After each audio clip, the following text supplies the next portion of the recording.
Bonjour, bienvenue à toi aujourd'hui, bienvenue à toi ce début de semaine. J'ai quelques petites annonces de messages lumière à faire avant qu'on parle aujourd'hui de notre nouvelle bienheureuse dans notre Église, à savoir Pauline Jaricot. La première chose, c'est que je te demanderai des prières pour une personne, une bonne personne, qui est tout simplement en train de se laisser mourir, qui a décidé de ne plus prendre ses médicaments, de ne plus manger, et cela depuis 10 jours. Elle sait. Prions que l'Esprit non seulement l'éclaire, mais lui donne la force de réagir à cet événement qu'elle vit. Une autre chose, c'est que vendredi, nous allons commencer la neuvaine pour la Pentecôte, la grande neuvaine à l'Esprit Saint. J'ai pensé cette année, j'ai regardé la neuvaine qu'on avait fait l'an passé, qui avait été extraordinaire. Alors j'ai pensé la reprendre intégralement. Je pense pas que je pourrais la faire mieux que ça. J'étais à ce moment-là avec Myriam, entre autres, et la famille de Capcha.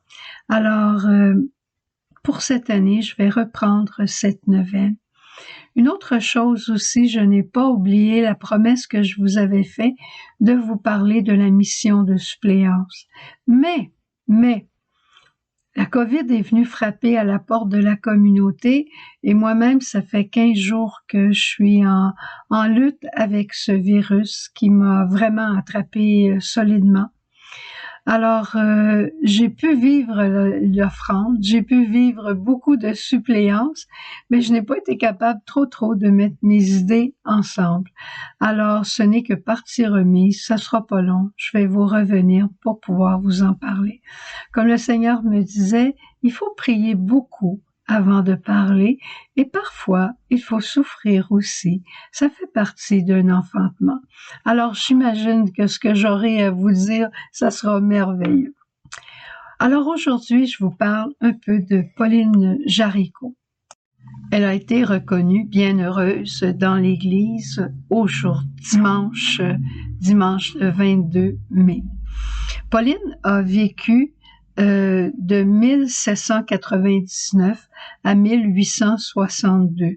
C'est elle qui est la fondatrice de la propagation de la foi. Je pense que tu dois connaître la propagation de la foi, comme toutes les personnes de mon âge ou même un peu plus jeunes, où on donnait de l'argent, où on contribuait pour les missions. Il y a 2 œuvres particulières qui retiennent mon attention dans cette âme de feu. C'était la propagation de la foi avec le sou qui était donné, un sou qui était donné pour les missions et le rosaire vivant. Je vais t'en parler tout à l'heure. Mais d'abord, quelques notes de sa biographie. Elle est née à Lyon, en France, le 22 juillet, la fête de Marie-Madeleine. Femme de grand rayonnement, une âme de feu aussi. En 1799, elle était dans une famille lyonnaise profondément attachée à l'Église. Sa vie s'écoule au cœur de Lyon et elle connaît une enfance très heureuse avec des parents qui l'aiment, des frères, des sœurs. C'est une famille qui pratique sa foi. Et elle-même, Pauline, aimait beaucoup aller prier devant le Saint-Sacrement et elle aimait aller communier le plus régulièrement qu'elle était capable. À l'adolescence, comme tous les adolescents, elle aime les mondanités, l'élégance, mais voilà qu'elle entend un sermon, Vanité des vanités, qui la bouleverse et la provoque à une véritable conversion intérieure. Et c'est à ce moment-là, à 17 ans, qu'elle décide de consacrer sa vie au Seigneur par un vœu de chasteté qu'elle va faire à la chapelle de la Vierge de la Fourvière à Lyon, à Noël en 1816. Et ceci tout en restant une laïque. Et sa vie va monter en flèche à ce moment-là dans la sainteté. Des fois, on se dit comment ils ont fait, hein? Eh bien, son secret à elle, c'est qu'elle puise sa force dans la prière, dans l'Eucharistie, et elle aime entreprendre des œuvres de charité pour les gens qui l'entourent, sans distinction de personne. C'est une femme d'action, une apôtre inlassable. Elle va prendre des initiatives audacieuses pour l'évangélisation. La justice sociale lui tient à cœur. Et il va y avoir d'abord dans ses œuvres le sou de Pauline dont je parlais tout à l'heure. Il s'agissait que 10 personnes donnent un sou. Ces personnes-là allaient en chercher d'autres et ainsi tous ces sous-là se ramassaient pour les missions. Juste un sou, c'est vraiment pas beaucoup. C'est comme pendant le temps du carême, hein, il y a des personnes qui avaient un petit cochon, qui avait une banque et qui à tous les jours mettaient un 2 $. Et bien à la fin du carême, ça fait une belle petite offrande pour les missions aussi ou pour les personnes qui en ont besoin.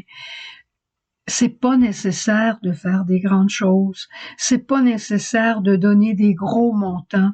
C'est pas nécessaire de faire des choses mirobolantes à la vue de tous. Des petites choses offertes à Dieu, Dieu s'en sert et les multiplie comme lui le veut. Une autre œuvre de Pauline que j'admire tellement, c'est ce qu'elle a appelé le rosaire vivant. Elle a rassemblé 15 personnes. À chaque personne, elle a dit, vous allez dire une dizaine de chapelets et méditer un mystère. Ce mystère-là, vous allez le méditer pendant tout le mois. C'était la zélatrice, là, celle qui organisait, qui disait, vous allez le méditer pendant un mois de temps, 1 minute et demie. C'est clair, hein? Les choses étaient bien précises.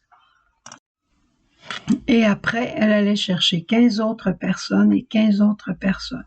Eh bien, crois-le ou pas, à la fin de sa vie, au moment de sa mort, il y avait 2 250 personnes qui disaient à tous les jours une dizaine de chapelets avec un mystère à méditer qui changeait à tous les mois pendant 1 minute et demie. Ce qui veut dire que dans 15 mois, ces gens-là avaient médité pendant un bon 40 minutes la vie de Jésus. C'est merveilleux, hein?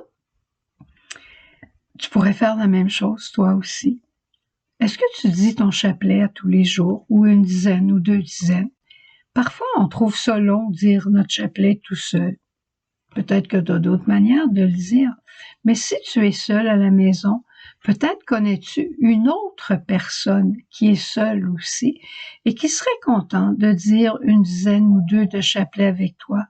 Appelle cette personne et commencez ensemble, non pas à placoter, à vous raconter toutes sortes de choses, mais dire, aimerais-tu qu'on prie le chapelet pour les grandes intentions de l'Église, pour les grandes intentions de notre monde ou pour vos intentions personnelles? On s'appelle, puis on dit ensemble notre chapelet.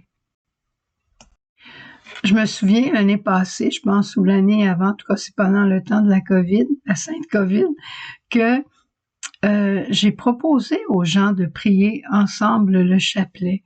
Eh bien, du côté de, justement, pas loin de Lyon, à Grenoble, en France, il y a 3 personnes, une maman et 2 de ses filles qui, à tous les jours, à 5h30, se réunissent au téléphone ou par Zoom, j'en sais rien, et qui disent ensemble le chapelet. C'est magnifique, c'est un rendez-vous fidèle de tous les jours. Alors toi aussi, tu pourrais vivre quelque chose comme ça. Puis peut-être que tu vas en parler à un moment donné à des amis qui vont dire, ben moi aussi est-ce que je pourrais me joindre à vous? Ben oui, tu peux te joindre à nous, mais après ça, peut-être notre groupe de 3 ou 4, on va se séparer, puis on va chacun aller chercher une autre personne. Hein?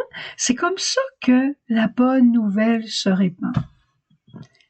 Bienheureuse Pauline, aujourd'hui, nous te demandons d'allumer le feu de l'esprit, le feu de l'amour de Dieu et de nos frères dans nos cœurs, comme Dieu l'a allumé dans ton cœur. Nous te demandons, Pauline, d'intercéder que ce feu s'allume dans notre cœur aujourd'hui. Au revoir, bonne journée, à demain.